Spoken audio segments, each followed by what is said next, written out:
Good afternoon, ladies. Good afternoon. Yeah, I'm in my car. Got this new stand here, but it's sitting in between here. But I guess this, I am in the parking lot getting out of 8 o'clock service. Oh, I'm blocking you. Getting out of 8 o'clock service. And thank you. There's always a traffic jam because you've got the 10 o'clock people coming in and the 8 o'clock people leaving. So it's a good thing. We've got our parking lot people out here, and move this out of the way. It's not cool. Let's see. And we've got the police officers out here. So yeah, let me see if I can. I don't know. I need to get a new stand for here. But I haven't left a video in a long time. Probably in about a month. Since we've gotten on the other side of Glenn's passing and his funeral and all that. Just a beautiful service, beautiful coming together of the family, and we did exactly what he. Well, you know what? We did more than what he wanted.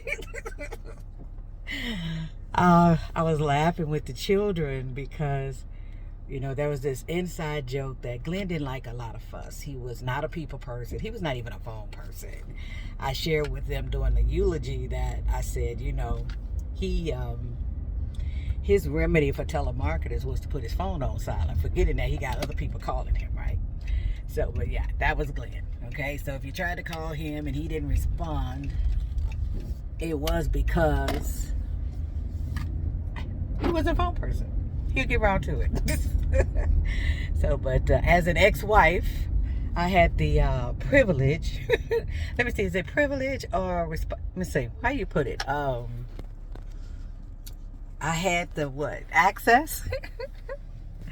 Let me see if I put this over here so I can do this. But yeah, I had access to him, and so yeah, you don't return my phone calls. I'm knocking on your door. Okay? I'm knocking on your door. Thank you, lady. Police officers doing their job. I'm knocking on your door, right? So I was working on something for him, and I'm thinking I was probably the last person to see him. I went over there at 7 o'clock in the morning. I'm like, what's going on with your phone, dude? Oh, this and that. And our phone ringing all the time. I'm like, you at least could check it, you know, to see who's calling you and anything. But then I gave him the message I needed to give him, and I hugged him, and I left. And that was the last time I saw him. But the service was wonderful. I don't know if I'm going to do it on this video because I don't have my notes in front of me, but there are some people that I really want to thank via video. I thank them during the service, but you know, I have quite a few people that weren't there, like my posse, my tribe. Dr. Grace was in the midst of burying her mother. Mary had received a traumatic phone call that morning of the service. She was supposed to be there, and she had to get on the road headed to Louisiana. And my other girlfriend, Tamara, is a federal agent, and she was deployed a week before. She got deployed the week before the service. So there's a lot of things going on with the service. A lot of people kind of wanted to know, like, well, you know, when was the service? Was I going to stream a live stream? And I said during the eulogy, I said, Glenn was not a Facebook person. He was not that kind of person. And I tried to put some of the pictures. Now, I didn't even take photos. Other people took photos. I was glad that other people took photos because that wasn't even on my list because I knew he was not, you know, and then I thought about memories for the kids, you know, and that type of thing. So I'm glad. Shout out to my sister in love, Chantel,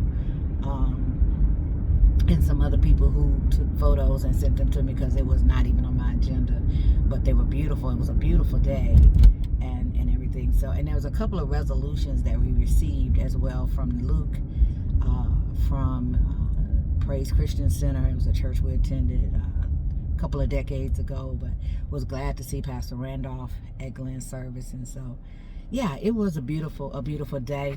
So now I'm trying to get back to life as I know it, unloading my phone for pictures and just trying to get myself together, child.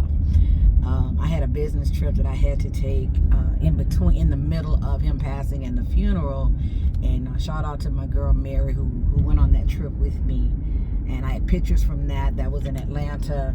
couldn't get out of that trip. I almost didn't attend it, but I just felt like, I was like, okay, Jonah, no, you need to go. And I'm glad I went.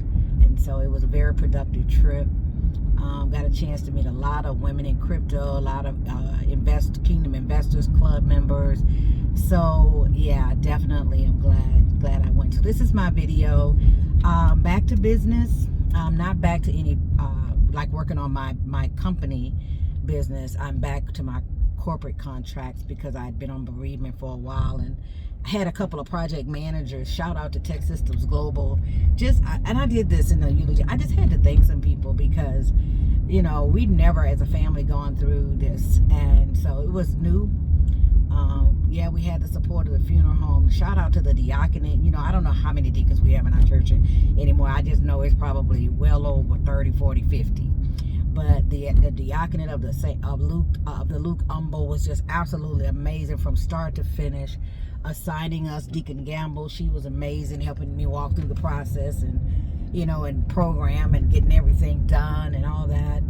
And then the day of, I can't even tell you, they were everywhere, you know, supporting the family and everything. So shout out to the Luke's Diaconate and ministerial team. And yeah, shout out to Tech Systems Global. It's one of my largest contracts. And the day that I received the phone call about Glenn, I was being introduced to a major team on a, well, it was 12 million at the time, but it's increasing project, brand new. And so within an hour, I had to pull myself together because I was going live via video to be introduced to this executive team. And I tell you what, it is true what they say about God not putting more on you than you can handle. He know what you can handle more than you do. Because there's some stuff I see that I've done over the last 30 days, you know, that I'm on the other side of it now, and I just shake my head, you know.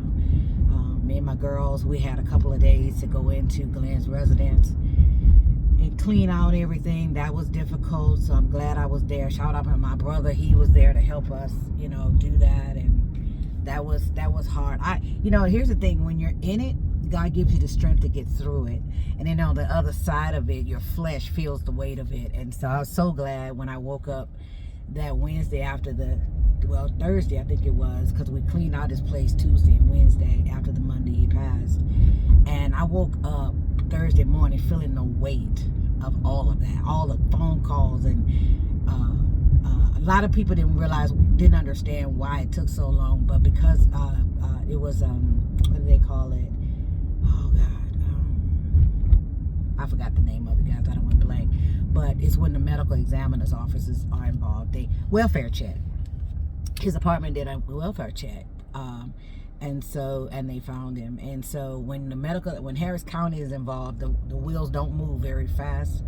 And then between them and the funeral home, it was a couple of weeks, and they were waiting on his physician to feed information back to the medical examiner office so they could really have, you know, they didn't want to sign off on it not knowing really like the kind of medical issues he had. It was a lot of paperwork. So the family's having to sit in the midst of that and wait.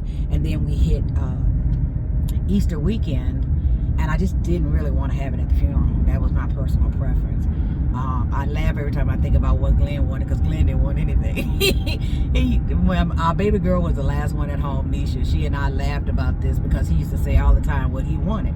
He said, oh, you could just put me on a park bench and just walk away.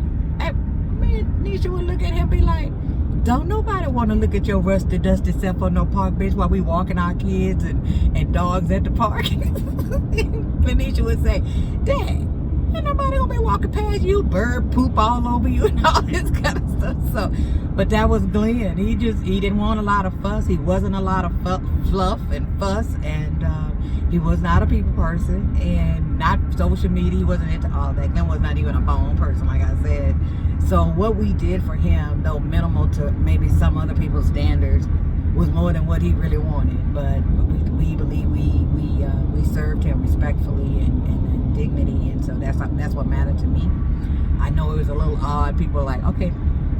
I told him this too. One of my kids was like, someone asked him, I thought, after I'd made the announcement, it looked like I was kind of leading everything, and so somebody asked one of the children, I thought your mom and dad were divorced. Well, yeah, they were technically on paper, so yeah, pretty much. But yeah, we were very much still in each other's lives. And you don't just walk away from a relationship that's well over 40 some years old. So no, yeah, we were very much in each other's lives. If we needed anything and the other person could do it, we did it. You know, I still handled a lot of his affairs, paperwork, stuff like that. And you know, that man couldn't upgrade a phone to save his life. He'd get a new phone, he'd call me, hey, what you doing Saturday? What am I going to be doing Saturday? I got a new phone. I was like, oh, okay, bring it over. So he bring it over, and I have to, you know, set up his apps and all that kind of stuff because he didn't know how to do all that. So I did all that for him. But, you know, it's good when people realize where they are in life. They make a decision. They move forward in their decision and support one another in that decision. And that's pretty much what we did.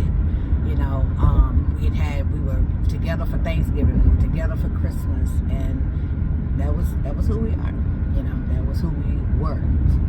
So, but Queens, I am back, partially. But I just wanted to yield myself to this call. Thank you guys for reaching out. The text messages, the voicemails, all of it. I received all of it.